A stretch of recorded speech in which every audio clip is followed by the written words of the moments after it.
মানুষ যে এমনও হতে পারে আমার দেখা ফার্স্ট টাইম। মানে আমি বিজনেস করছি প্রায় 3.5 বছর 4 বছর হয়ে যাচ্ছে, এমন লোক আমি কখনো দেখিনি, এমন মানুষ কখনো দেখিনি। শুধু বিজনেস লাইফে না, আমার লাইফেও এমন মানুষ দেখিনি কখনো। ভাই আপনারা যেহেতু যে জিনিসটার দায়িত্ব নিতেই পারবেন না, তাহলে নেন কেন বলেন তো?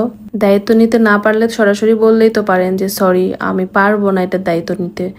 বাট একটা মানুষকে আশা দিয়ে একটা মানুষের স্পেশাল একটা দিনটাকে নষ্ট করার কোনো মানে হয় বলেন? হ্যালো এভরিওয়ান, আসসালামু আলাইকুম, welcome to a new video.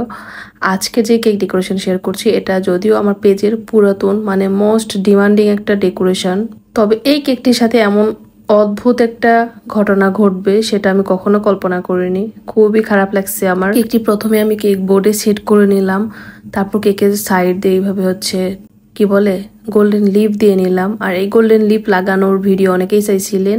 কিছুই না, জাস্ট গোল্ডেন লিপ পাওয়া যায় এরকম বড় কৌটাতে করে, তো সেটা নিয়ে এভাবে হাত দিয়ে লাগাই দিলে হয়ে যায়। আপনি যেখানে লাগাবেন সেখানে জাস্ট হাত দিয়ে লাগাই দিলে হয়ে যায়, খুব ইজি। তো ডেকোরেশন করছি আর এই কেকের কাহিনীটা শেয়ার করবো আজকে। এই কেকের সাথে যে ঘটে যাওয়া কাহিনী সেটা ডেকোরেশন ভিডিও অনেকবার শেয়ার করছি, সো আমার বলার মতো কিছুই নেই, আপনারা ভিডিও দেখলেই বুঝতে পারবেন কোথায় কি দিচ্ছি। তো কেকটি মূলত ছিল 1.5 পাউন্ড ভ্যানিলা ফ্লেভারের মধ্যে।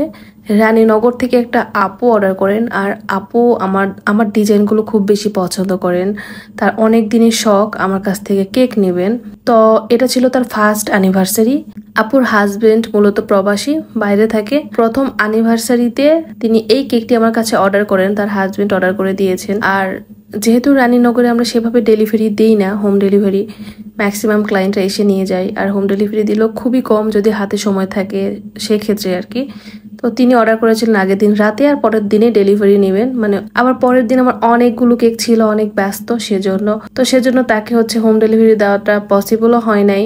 তো উনি বলেছে ঠিক আছে সমস্যা নেই, দেখি আমি কাউকে পাইলে আমি পাঠিয়ে দিব, আপনি জাস্ট কেকটি রেডি করে রাখেন। তো আমি কেক রেডি করে রাখছি, আর পরের দিন উনি কাউকে একজন পাঠাইছিল। তো যাকে পাঠাইছে উনি রিক্সা নিয়ে আসে কেকটি নেওয়ার জন্য, এবং এক রিক্সায় টোটাল 5 জন কি 4 জন দেখেছিলাম, মনে নেই ঠিক। আর তার সাথে আবার ছাগল ছিল, কবুতর ছিল, অনেক কিছু ছিল। তো তাদের আশা দেখে আমি খুব ভয় পেয়ে গেছি, মানে খুব বেশি টেনশন হচ্ছিল যে এমনিতেই তো টপ ফরওয়ার্ড কেক, আবার এতজন লোক নিয়ে এক রিক্সায়, আবার ছাগল আছে, কবুতর আছে, কেকটা সেফলি যাবে তো বাসায়। এরপর রিক্সাতে ওনাকে কেকটি খুব ভালো করে বুঝিয়ে দেই এবং সেফলি নিয়ে যেতে বলা হয়। এবং আপুকে, মানে যিনি অর্ডার করেছেন ওই আপুকে ওই আপুকে আমি মেসেজে বলি যে আপু ভাইয়াটা যেভাবে কেক নিতে আসছে আমার তো খুব টেনশন হচ্ছে, কেকটি সেফলি নিয়ে যেতে পারবে তো? কারণ এত জন মিলে আসছে, খুব টেনশন হচ্ছে। আপনি কেকটি হাতে পাওয়ার পর আমাকে একটু জানায়েন ঠিকঠাক ভাবে পাইলেন কিনা। তো তারপর সন্ধ্যা পার হয়ে যায়, রাত হয়ে যায়, তিনি জানায় না। তখন আমি নিজ থেকেই তাকে নক দিই যে আপু কেকের কি অবস্থা, কেক সেফলি গেছে তো? তো তখন উনি জানায় যে আপু কেকের কথা কি আর বলবো, আমার খুব খারাপ লাগছে, কান্না পাচ্ছে আমার। তো কি হয়েছে আপু? তখন বলে যে আমি কেকটি হাতেই পাইনি এখনো, কেকের সম্পর্কে আমি কিছু জানি না, কেকটা যে নিয়ে আসতে দিয়েছিলাম উনি কেকটা নিয়ে কি করছে আমি কিছু জানি না। আমার এটা প্রথম অ্যানিভার্সারি ছিল, আর অনেক শখ নিয়ে কেকটি অর্ডার করেছিলাম আপনার কাছে, অনেক দিনের ইচ্ছা ছিল আপনার কাছ থেকে কেক নেব। বাট কেকটি যাকে নিয়ে আসার দায়িত্ব দিয়েছিলাম উনি কেকটি নিয়ে কি করছে আমি জানি না কিছু, কেক আমি পাই নাই হাতে, আমার খুব কান্না পাচ্ছে এরকম করে বলে। আর তার কথা শুনে আমার খুব খারাপ লাগে।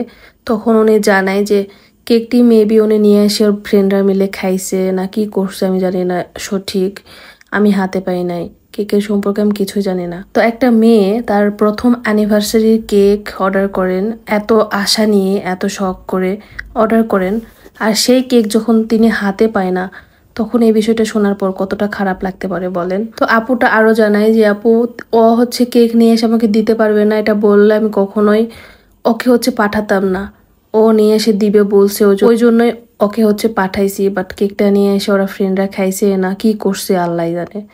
তো আমার প্রশ্ন, ভাই আপনি যদি জিনিসটা নিয়ে যাওয়ার দায়িত্ব নাই নিতে পারেন, তাহলে কেন দায়িত্বটা নিয়েছিলেন? আপনি দায়িত্ব না নিলেই তো পারতেন, তাই না? একটা মানুষের স্পেশাল একটা দিন আপনি এভাবে নষ্ট করলেন, এই কাজটা না করলে কি হতো না? তো বিজনেস লাইফে অনেক লোক দেখছি আমি, এইরকম লোক কখনো দেখিনি। একজনের কেক আরেকজন এভাবে গায়েব করে দেয়। হয়তো বা কেকটা নিয়ে যেতে রাস্তায় কোনো দুর্ঘটনা হতে পারে, হয়তো বা অ্যাক্সিডেন্টলি কেকটার ডেকোরেশন বা কিছু নষ্ট হতে পারে, বাট কেকটা তো যার কেক তাকে নিয়ে যাই দিতে হবে, তাই না? আপুরা একটাই প্রশ্ন ছিল, কেকটার ডেকোরেশন নষ্ট হলেও সমস্যা নেই, বাট আমার হাতে তো পৌঁছে দিবে, তো অপৌঁছে দেয় নাই। ওরা মনে হয় কি করছে আমি কিছু জানি না। তো আমার বিজনেস লাইফে এইরকম অদ্ভুত লোক এটাই আমি ফার্স্ট টাইম দেখেছি, যে কারো একজনের দায়িত্ব নিয়ে, মানে কারো একজনের কেকের দায়িত্ব নিয়ে সেই কেক গায়েব করে দিছে। এরকম কখনো দেখিনি এর আগে। তো আপনারা কি কখনো এরকম দেখছেন কাউকে, বা আপনাদের সাথে কি কখনো এরকম ঘটেছে একজনের কেক আরেকজন নিয়ে যেয়ে সেই কেকটা গায়েব করে দিছে এরকম? যদি আপনাদের সাথেও এরকম হয় কখনো, অবশ্যই কমেন্ট সেকশনে জানাই দিন।